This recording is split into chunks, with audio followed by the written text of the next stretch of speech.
और क्षेत्र में काफी लोकप्रियता है इनकी। जब भी हम जाते हैं बड़ा भीड़ लगा रहता है। इनसे बस्तर को लेकर के चर्चा करेंगे, जानेंगे क्या कुछ रणनीतियां केंद्र सरकार ने बस्तर के अंदरूनी क्षेत्र के लिए बनाई है। सर, साधना न्यूज के विशेष कार्यक्रम में आपका बहुत बहुत स्वागत है। और चूंकि हमेशा आपका टूर लगते रहता है तो लोगों को जानने की अभिलाषा रहती है कि केंद्र सरकार उनके लिए क्या कर रही है। नमस्कार। देखिए, केंद्र सरकार आदरणीय प्रधानमंत्री नरेंद्र मोदी जी ने 11 साल के इस शानदार सफर में बस्तर के लिए कई गारंटी के साथ गारंटियों को पूरा किया है। उसमें आपको सबसे पहले आपको बता दूं, रेल लाइन, चार रेल लाइन का सौगात बस्तर को मिला है। जगदलपुर से कोंटा तक 4 लाइन, जगदलपुर के प्रवेश द्वार आमागुड़ा चौक में फ्लाईओवर, ऐसे बस्तर के लिए विशेष उनका फोकस रहा है। साथ में हमारे दंतेवाड़ा, सुकमा, बीजापुर जैसे क्षेत्र में माओवाद का समस्या है, उसका खात्मा के लिए केंद्र सरकार ने के हमारे आदरणीय अमित शाह के द्वारा रणनीति के तहत 2026 तक खात्मा करना और लोगों को रोड, सड़क, बिजली, पानी, शिक्षा, स्वास्थ्य जैसे मूलभूत सुविधा उपलब्ध कराना, ये केंद्र सरकार के द्वारा किया जा रहा है। और एक बहुत बड़ा योजना, महत्वपूर्ण योजना बस्तर के लिए और जनजाति बहुल क्षेत्रों के लिए योजना अभी लागू है। वो योजना का नाम है धरती आबा भगवान बिरसा मुंडा ग्राम उत्कर्ष योजना। और इस योजना आजादी के 78 वर्ष के बाद मैं समझता हूं जनजाति क्षेत्र के लिए, बस्तर के लिए वरदान होगा, क्योंकि देश के 60,000 गांव को चयनित किया गया है, जिसमें 79,000 करोड़ का बजट है। 25 योजना और 18 विभाग के द्वारा वहां उसका क्रियान्वयन होगा और उसका अभी शिविर भी चल रहा है और आने वाला समय में उसका लाभ मिलेगा। शिक्षा हो, स्वास्थ्य हो, रोड हो, सड़क हो, बिजली हो, पानी हो, इस सारी सुविधाओं को लेकर ये 25 योजना के माध्यम से उसका क्रियान्वयन होगा। लगातार क्षेत्र में आपका भ्रमण रहता है और ये एक जो लक्ष्य जो है केंद्रीय गृह मंत्री अमित शाह जी के द्वारा निर्धारित किया गया है 2026 का जो है वो जो लक्ष्य है मार्च 31 का, उसको अगर देखें तो किस प्रकार से सरकार काम कर रही है। क्योंकि एक खुशी की तो बात है, जब हम पहले कवरेज करते थे तो हम लोगों को लगता था कि जवान हमारे वो नहीं कर पा रहे जो उनका जज्बा है, तो किस प्रकार से उनको छूट मिली हुई है और क्या कुछ रणनीति से काम किया जा रहा है। देखिए, भारतीय जनता पार्टी का और आदरणीय नरेंद्र मोदी जी के शासन में चाहे आतंकवाद हो, माओवाद हो, अलगाववाद हो, सारी राष्ट्र विरोधी ताकत को कुचलने का काम हमारी सरकार ने किया है। बस्तर जैसे क्षेत्र में माओवाद, नक्सलवाद के नाम पे जल जंगल जमीन का नारा देकर हमारे लोगों को बंदूक पकड़ाया और आज गोली खाने वाला भी हमारा भाई, गोली चलाने वाला भी हमारा भाई, जेल जाने वाला भी हमारा भाई। और इसके साथ साथ वहां के लोगों को रोड, सड़क, शिक्षा जैसे मूलभूत सुविधाओं से आज भी वंचित होना पड़ा है। इसीलिए हमारा डबल इंजन का सरकार स्पष्ट लक्ष्य रखा है कि 2026 तक, मार्च 2026 तक बस्तर में माओवाद खात्मा करेंगे और बस्तर के लोगों को रोड, सड़क, बिजली, पानी, शिक्षा, स्वास्थ्य के अलावा उनको शान से जो सदियों से ये जल जंगल जमीन का अंदर जीवन यापन करते थे, फिर पुनः उनको उन प्राकृतिक सौंदर्य के साथ उनको जीने का अधिकार दिलाने का काम सरकार का है। इसलिए हमारे केंद्रीय गृह मंत्री ने स्पष्ट लक्ष्य रखा है और लगातार मॉनिटरिंग भी कर रहे हैं और प्रदेश के गृह मंत्री ने भी लगातार दौरा कर रहे हैं। लेकिन कुछ लोगों को तकलीफ हो रहा है। अभी कांग्रेस पार्टी, जो 60 साल शासन करने वाली कांग्रेस के राष्ट्रीय अध्यक्ष हमारे अमित शाह को लेकर बोल रहे थे कि बार बार बस्तर क्यों आ रहे हैं।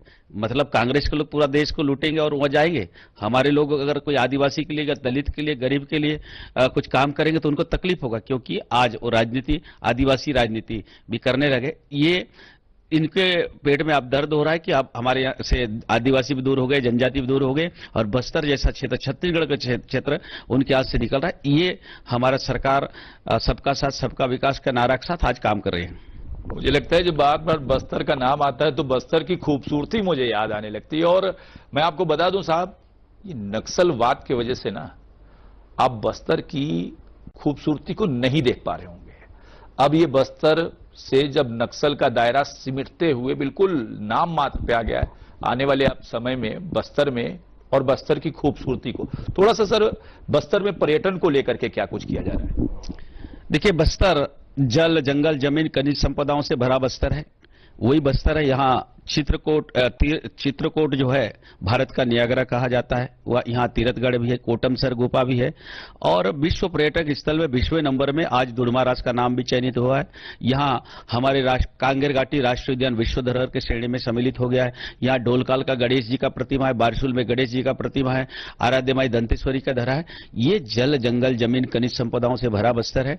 आने वाला समय में पूरे दुनिया के लोग बस्तर आएंगे पर्यटक के रूप में, तो तब उनको पता चलेगा कि वास्तव में बस्तर क्या चीज है, बस्तर के लोग क्या चाहते हैं, बस्तर के लिए सरकार ने क्या किया। तो लेकिन ये माओवाद नक्सलवाद के कारण हमारा बस्तर का जो प्राकृतिक सौंदर्य है, यहाँ बैलाडीला का लोहा भी है। हम गरीब देश के अमीर देश के गरीब मालिक की तरह हमें जीने को मजबूर किया कांग्रेस के लोगों ने। आज हमारे लोगों को जो वास्तव में इस देश के मालिक है, इनका अधिकार है, उसको दिलाने के लिए हमारी सरकार लगातार प्रयास कर रही है। और अभी पर्यटन को बढ़ावा देने के लिए हमारे छत्तीसगढ़ सरकार के द्वारा पर्यटन को उद्योग का दर्जा दिया गया है। होम स्टे का निर्माण करने के लिए धरती आबा भगवान बिरसा मुंडा उत्कर्ष ग्राम की योजना के तहत स्पेशल उसके लिए होम स्टे के लिए उनके लिए अनुदान का प्रावधान किया गया है। तो इस प्रकार से आने वाला समय में बस्तर चाहे पर्यटन की दृष्टि में हो, चाहे उद्योग की दृष्टि से हो, चाहे किसी भी क्षेत्र में आप देखेंगे, बस्तर विश्व पर्यटन पटल में अलग पहचान दिलाने वाला है। बस्तर वाकई में अलग है और अलग बस्तर की छटा है, पहचान है। शिक्षा को लेकर के अगर कहा जाए तो आदिवासी क्षेत्रों में शिक्षा को लेकर के किस तरह से जो है एक कल्चर को भी संरक्षित करना एक बड़ी जिम्मेदारी रहती है सरकार की। शिक्षा को के क्षेत्र में किस प्रकार से सरकार काम कर रही है? देखिए, बस्तर में एक समय एक चपरासी नहीं बन पाते थे, एक शिक्षाकर्मी नहीं बन पाते थे। पढ़ाई लिखाई के नाम से दुनिया में हम लोग अनपढ़ गरीब अशिक्षा के नाम से बदनाम था। लेकिन आज छत्तीसगढ़ बहुत बदल चुका है और बदलने के पीछे मैं पहला मानता हूं सरदार अटल बिहारी वाजपेयी जी को 1 नवंबर 2000 को छत्तीसगढ़ बना के दिया। उसके बाद 2003 में डॉक्टर रमन सिंह मुख्यमंत्री बोले 15 साल के शासनकाल में रोड सड़क बिजली पानी शिक्षा स्वास्थ्य, आज गांव-गांव में स्कूल देखेंगे, आंगनबाड़ी देखेंगे हर 2-3 किलोमीटर में। और आज यहाँ के बच्चे सिर्फ शिक्षा ही नहीं, शिक्षा क्षेत्र में आईएएस आईपीएस एमबीबीएस का पढ़ाई कर रहे हैं और डॉक्टर जैसे पढ़ाई करके डॉक्टर बनने जा रहे हैं।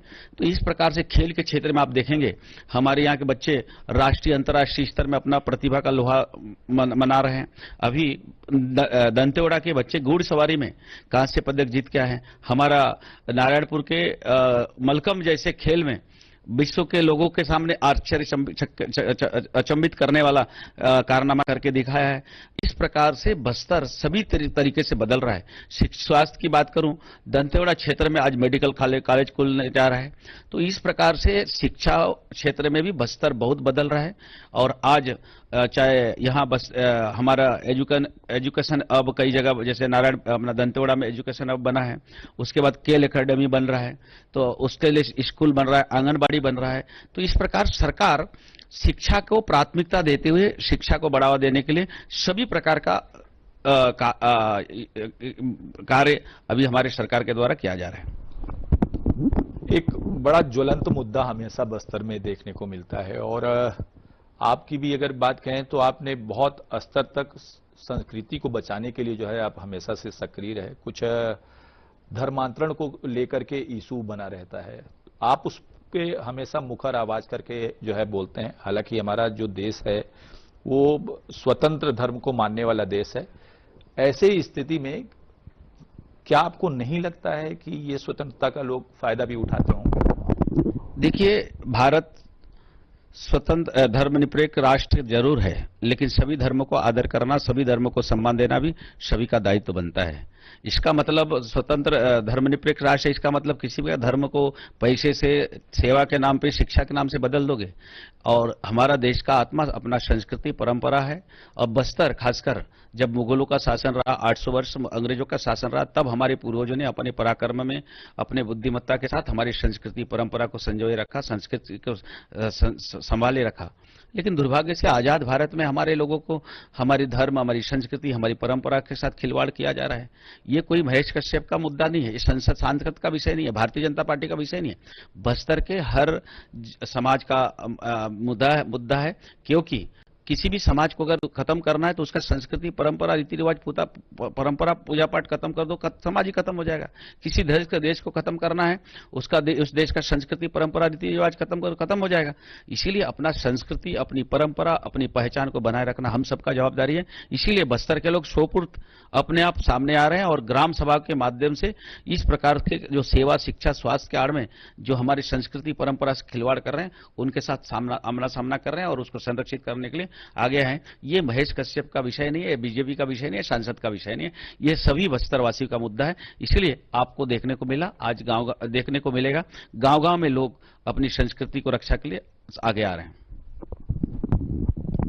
आपको भी समझना चाहिए, जिस सभ्यता से आपकी पीढ़ियां उस सभ्यता को निभाते रह गई, और आपको क्या लगा आपके पूर्वज खराब हैं?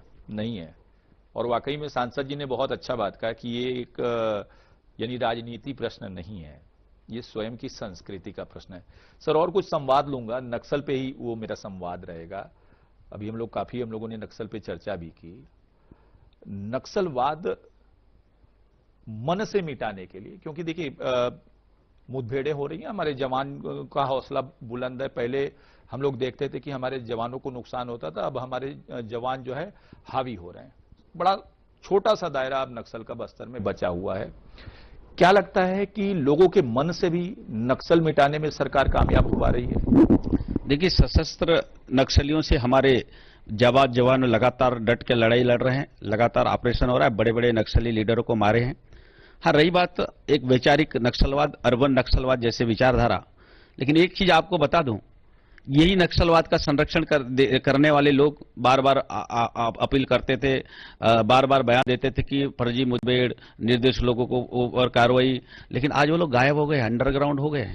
आने वाला समय में जो भी वैचारिक आतंकवाद हो, वैचारिक नक्सलवाद को भी खात्मा करने के लिए हमारे सरकार, हमारे समाज के लोग, हमारे बस्तर के युवा पीढ़ी, पढ़े लिखे लोग सामने आ रहे हैं कि वास्तव में ये नक्सलवाद, ये माओवाद क्या चीज है, जिसके कारण हमारे 1737 से अधिक 2000 निर्दोष लोगों को बेवजह मरना पड़ा है।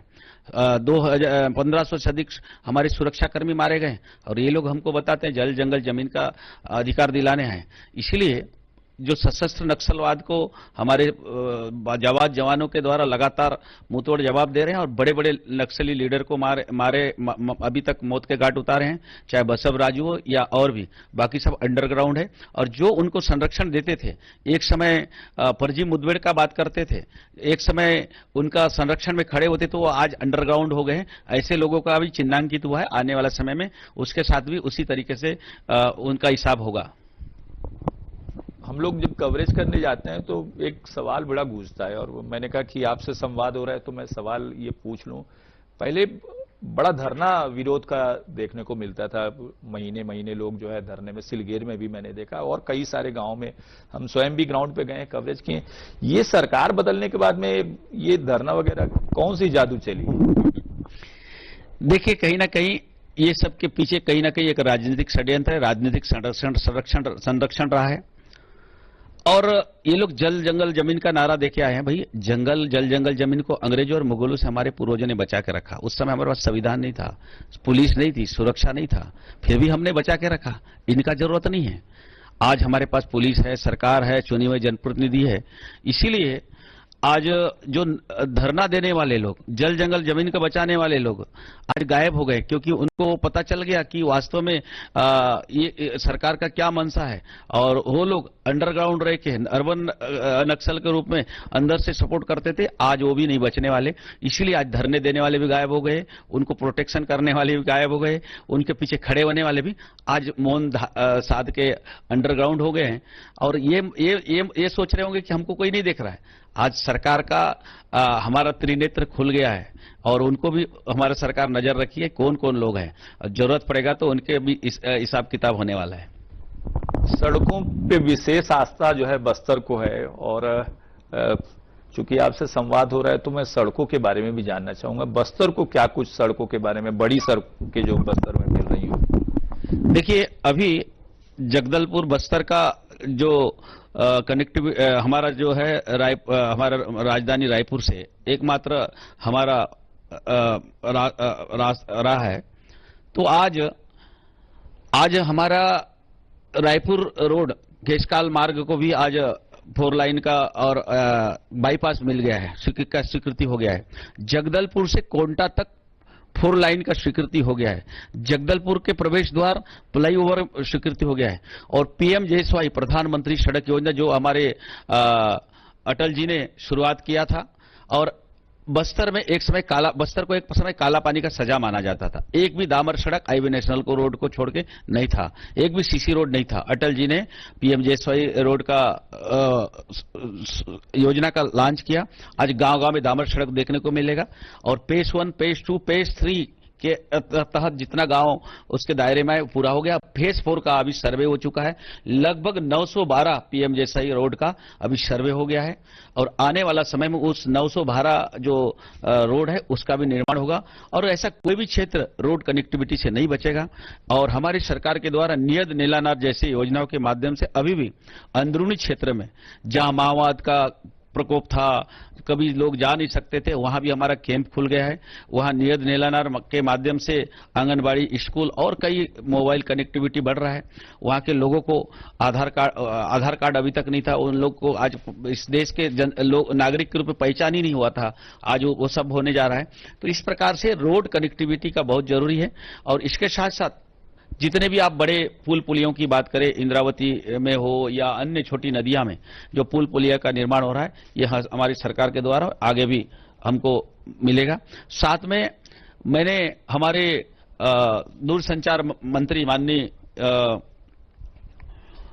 ज्योतिरादित्य सिंधिया से मिला था, क्योंकि मोबाइल कनेक्टिविटी नहीं होने के कारण उनको आज राशन नहीं मिल पा रहा है। वो लोग मुख्य विचारधारा से नहीं जुड़ रहे हैं। दुनिया में आज टीवी, आधुनिक युग में डिजिटल इंडिया में टीवी देख तक नहीं पा रहे हैं, तो इसलिए मोबाइल कनेक्टिविटी चाहिए। तो 700 से अधिक 768 टावर अभी स्वीकृति करके दिया है, और लगातार मोबाइल कनेक्टिविटी बढ़ रहा है। वहां के लोग अब दुनिया को जानने लगे। एक समय ऐसा था जैसे कुएं का मेढक अपने आप को कुएं का राजा समझता था, लेकिन कुएं में बरसात में पानी भरने के बाद जब बाहर पानी आता था तो उसको पता चलता था कि इतना बड़ा समुद्र भी है, दुनिया भी है। इसी प्रकार हमको बना के रखा गया, लेकिन आज उससे बाहर निकल रहे हैं। उसके लिए हमारी सरकार सभी प्रकार का जो साधन है, सुविधा है और मूलभूत सुविधा है, उसको जुटाने में, उनको उपलब्ध कराने के लिए लगातार प्रयत्नशील है कि प्रयत्न करते हुए काम कर रहे हैं। बांग्लादेशी घुसपैठ को लेकर के बस्तर में बहुत कुछ ऐसी जो है गर्मा गर्मी देखने को मिली थी, और आपने भी भरपूर प्रयास किया था। देखें, लोग चाहते हैं घुसपैठ न हो, और इसके लिए मुझे लगता है सरकारें भी प्रयत्न करती हैं। आपका भी बड़ा जो है सुर्खी आया था, आप भी जो है उसमें बहुत बढ़ चढ़ करके हिस्सा लिए, तो उस पर थोड़ा सा देखिए। बस्तर सदियों से, बस्तर चाहे और क्या बोलना चाहिए, मुगलों का शासन रहा हो, अंग्रेजों का शासन रहा हो, लेकिन बाहरी लोगों का प्रवेश नहीं हुआ। खासकर बस्तर की बात बताऊं, जब बैलाडीला का लोहा खदान को अंग्रेजों के द्वारा हैदराबाद को, निजाम को बेचा, तब भी सुरक्षा हमारे लोग किए थे। अभी कुछ लोग, बाहरी लोग हमारे देश में आज कई क्षेत्र में, चाहे आसाम की बात करें, चाहे आप पश्चिम बंगाल में देखेंगे, ये जो रोहिंग्या विदेशी लोग घुसपैठी कर रहे हैं, और उसके चलते कई प्रकार का समस्या चल रहा है। तो बस्तर में भी ऐसी कई घटनाएं देखने को मिला। नारायणपुर क्षेत्र में, हमारे कोंडा गांव में कई हमारे बेटी बहुओं के साथ, उनके साथ प्रेम जाल में फंसाना, लव जिहाद के कांड में फंसाना, उनके साथ शारीरिक शोषण करना, कई मामले हुआ। लगातार उनका कार्रवाई हो रहा है। बीच में अभी कोंडा गांव क्षेत्र में एक घटना आया है, जब पेरी वाले के रूप में कुछ सामान बेचते हुए हमारे एक बेटी के साथ उन लोग छेड़छाड़ी करने का प्रयास किया। हमारे कोंडा गांव के पुलिस के द्वारा 8 लोगों को कार्रवाई करके जेल भेजा गया। अभी हमारे पश्चिम बंगाल के माननीय सांसद मवा महित्रा जी के द्वारा हमारे एसपी को धमकी दिया जा रहा है। वो बोल रहे हैं कि बिना पुलिस का, बिना कोर्ट का संज्ञान में लेके उनको ऊपर कार्रवाई किया जा रहा है। तो मैं महा मोहित्रा, हमारे माननीय सांसद जी के निवेदन करना चाहता हूं, बस्तर के बारे में ज्यादा बयानबाजी न करे तो अच्छा होगा। बस्तर 5 यूनिट क्षेत्र है, पेशा कानून है, ग्राम सेवा के बिना कोई प्रवेश नहीं कर सकता, और बस्तर को बंगाल होने देना नहीं चाहते, बंगाल बनने नहीं देना चाहेंगे। अपना बंगाल को संभाले तो ज्यादा अच्छा रहेगा। इस प्रकार से कुछ लोग राजनीति भी करना चाहते, तो ये सब संभव नहीं है और चलेगा भी नहीं। बस्तर के लोग सदियों से अपनी बस्तर को सुरक्षा करने के लिए हमारे पूर्वजों ने अपने जान की बाजी लगा दिया, चाहे गुंडादुर हो, डेबरीदुर हो। अभी भी ऐसे घुसपैठियों को कोई स्थान नहीं है बस्तर में। बस्तर में घुसपैठियों के लिए कोई स्थान नहीं है, एक अंतिम सवाल लूंगा और क्या है, सांसद जी उसको लेकर के काफी लड़ाई लड़ते हैं, तो मुझे लगता है कि जब सवाल हमारा खत्म हो रहा है तो वो सवाल मुझे लगता है सांसद जी उस पर बोलेंगे भी बहुत अच्छा। धर्म को लेकर के हमेशा मुखर रहते हैं, उस पर थोड़ा सा संवाद दे दीजिए।